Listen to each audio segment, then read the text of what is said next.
आगे बढ़ते हैं। पूछेंगे, भोपाल गाड़ी कितने बजे तक पहुंचती है? कहेंगे 3:15 बजे। उनका तर्क होगा, पहले तो 4 बजे पहुंचती थी।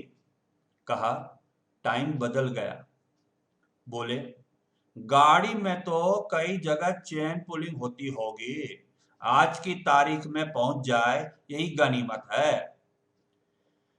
हाँ, आप सोचेंगे चर्चा का अंत हुआ।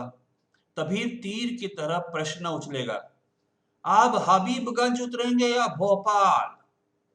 कहा, हबीबगंज। पूछा, हबीबगंज क्यों? कहा, वहां से तुलसी नगर पास पड़ता है ना। ट्रेन का आदमी पूछता है, गाड़ी भोपाल कितने बजे पहुंचती है? फिर पहुंचने के समय को लेकर और बातें करता है, यहां तक कि चेन पुलिंग के कारण गाड़ी को बहुत देर हो जाएगी। लेखक को जब लगता है कि सवालों का सिलसिला खत्म हुआ, उतने में अगला सवाल आता है कि आप भोपाल ही उतरेंगे या हबीबगंज? हबीबगंज भोपाल के पास का एक स्टेशन है। और उस पर से फिर सवाल शुरू हो जाते हैं। अब आगे पढ़ते हैं कौन से सवाल होंगे। वे चिढ़कर कहेंगे, ओ खाक पास पड़ता है, ऑटो वाले 5-7 रुपये ऐंठ लेंगे। इससे तो अच्छा है आप भोपाल स्टेशन उतरते। वहां से 4 कदम चलने पर टेम्पो मिल जाता है, जो 50 पैसे में टीटी नगर और फिर 50 पैसे में तुलसी नगर तो क्या, अरोरा कॉलोनी उतार देता है। सोचा, कहीं यह पुनः हबीबगंज स्टेशन ले जाकर वहां से वापस ट्रेन में ना बिठा दे। अतएव चुप्पी साध कर निश्चल बैठ गया। फिर वह आदमी लेखक को सलाह देता है कि हबीबगंज से ऑटो वाले मतलब रिक्शा वाले जो हैं वो ज्यादा पैसा लेंगे। इससे तो अच्छा है कि आप भोपाल से टेम्पो लीजिए जो आपको कम पैसे में तुलसी नगर ले जाएगा। लेखक ने उसका जवाब नहीं दिया, यह सोचकर कि वह चुप हो जाएगा। आगे बढ़ते हैं। पूछा, भोपाल में क्या करते हैं? कहा, मीटिंग में जा रहा हूं। वे कहना शुरू कर देते हैं, अपन तो वल्लभ भवन के अकाउंट सेक्शन में हैं। लोगों के बिल बनाते बनाते अपना भी वेतन निकल जाता है। रहने को ठाठ से सरकारी क्वार्टर मिला है। बीवी और 2 बच्चे हैं। अगर ट्रेन में रेलवे कर्मचारी का साथ हो जाए तो सारे रास्ते गाड़ियों के शंटिंग करने की आवाज सुनाई देगी। कोई कहेगा, 8 अप से आ रहा हूं, 7 डाउन से लौटना है। अगर स्टेशन मास्टर ने सिग्नल नहीं दिया और गाड़ी आउटर पर आकर खड़ी हो गई तो रात वापस घर लौटना मुश्किल है। वह आदमी चुप नहीं रहता और वह कहाँ काम करता है उसके साथ साथ अपनी पूरी जानकारी देना शुरू करता है। और हाँ, लेखक कहते हैं कि अगर कोई रेलवे में ही काम करने वाला साथी मिल जाए तो फिर वह आपको रेलवे की सारी जानकारी देना शुरू करेगा, जिससे आप और परेशान हो जाएंगे। आगे बढ़ते हैं। आजकल तो मेल को रोककर माल को पास करना पड़ता है, कारण मालगाड़ी में भरे माल के बिगड़ने का डर रहता है, जबकि मेल में बैठा आदमी बिगड़ता नहीं। अरे, नाराज भी तो नहीं होता, क्या खाकर नाराज होगा? अगर शिकायत करना चाहे तो शिकायत पुस्तिका मांगे। जब तक शिकायत पुस्तिका आएगी तब तक रेल चली जाएगी। दूसरे ने कहा, मैं पूछताछ विभाग में काम करता हूं। लोग बाग भी कैसे कैसे सवाल पूछते हैं। कोई पूछता है 10 बजे वाली रेल कब आएगी। कोई पूछता है छोटी लाइन वाली गाड़ी कहां पर खड़ी होगी, मानो उसके बड़ी लाइन पर खड़े होने का अंदेशा हो। एक दिन एक आदमी ने तो कमाल कर दिया। पूछा, क्यों भाई साहब, बिना टिकट वालों के लिए बाहर जाने का रास्ता किधर है? फिर रेलवे में काम करने वाला आपको मेल यानी पैसेंजर ट्रेन और माल मतलब गुड्स ट्रेन में फर्क बताएगा और मेल ट्रेन की कमियां बताएगा, जैसे कि उसे बार बार रोका जाएगा या फिर कोई शिकायत यानी कंप्लेन करना चाहेगा तो शिकायत पुस्तिका ही नहीं मिलेगी। फिर दूसरा कोई बोलेगा कि वह रेलवे के पूछताछ विभाग में मतलब इंक्वायरी में काम करता है। वह आपको लोगों के पूछे गए बेवकूफी भरे सवाल बताएगा, खास करके बिना टिकट वालों के सवाल। मैंने कहा, मेरे पास बैठ जाओ। मैं भी एक दिन इसी तरह रास्ता पूछते पूछते यहाँ आया था। अब लोगों को बाहर जाने का रास्ता बताने का काम कर रहा हूँ। एक बार एक सहयात्री ने पूछा, क्यों भाई साहब, क्या आप यात्रा पर जाने से पहले आरक्षण करा लेते हैं? मैंने कहा, यह तो सहज बात है। आजकल बिना आरक्षण के यात्रा करना सिरदर्द मोल लेना है। शायद वह रेलवे कर्मचारी टीसी यानी टिकट चेकर होगा, क्योंकि बिना टिकट यात्रा करने वालों की बातें बताएगा। अरे एक बार तो कमाल ही हो गया। एक सहयात्री ने लेखक से पूछा कि क्या आप आरक्षण मतलब रिजर्वेशन कराते हैं? लेखक ने जवाब दिया कि अरे आजकल बिना आरक्षण के यात्रा करेंगे तो सिर दर्द होगा, क्योंकि बैठने की जगह ही नहीं मिलेगी।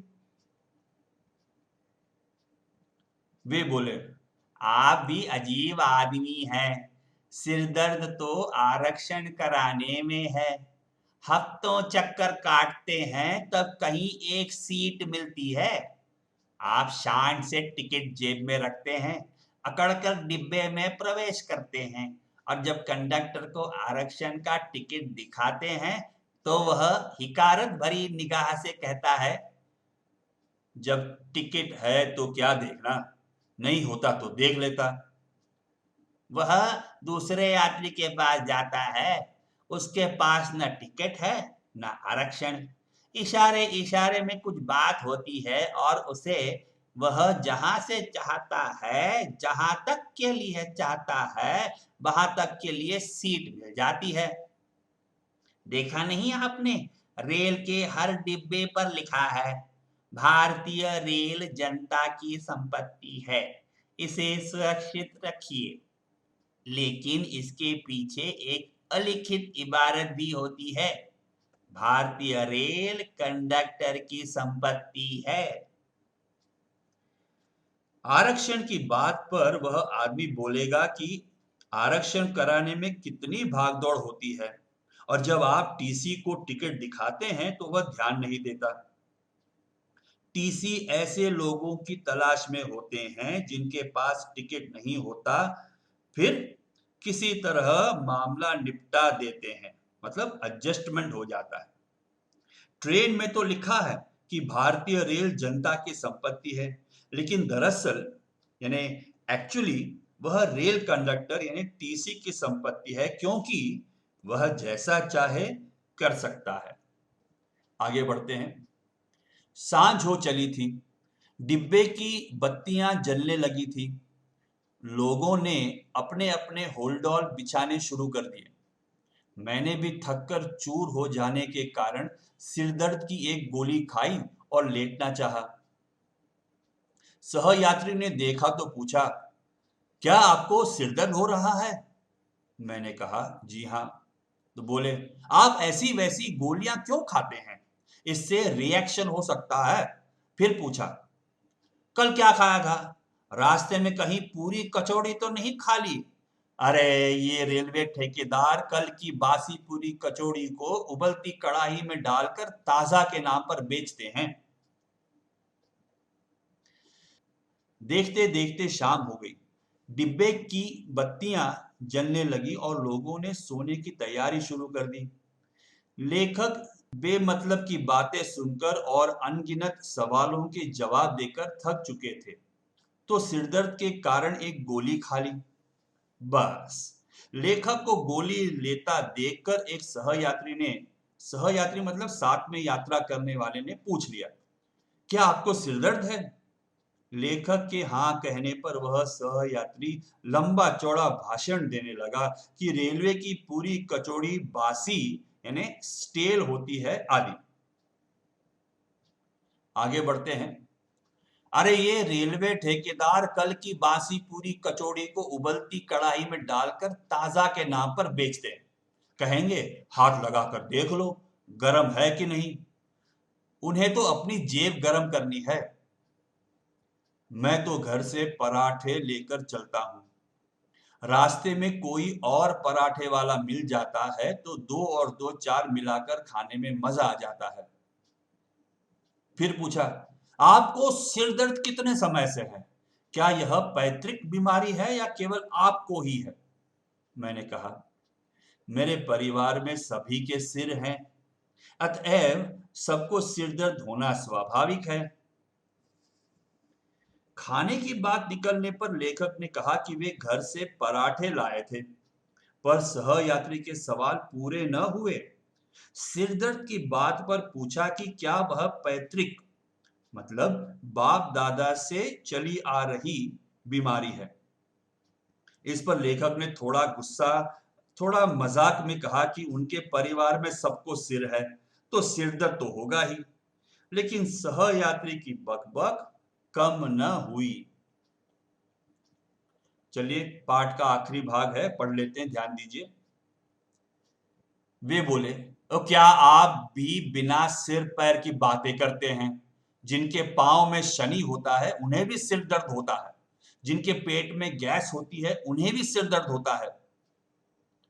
मैंने कहा, आप बजा फरमाते हैं। जब मैं घर से चला तो भला चंगा था।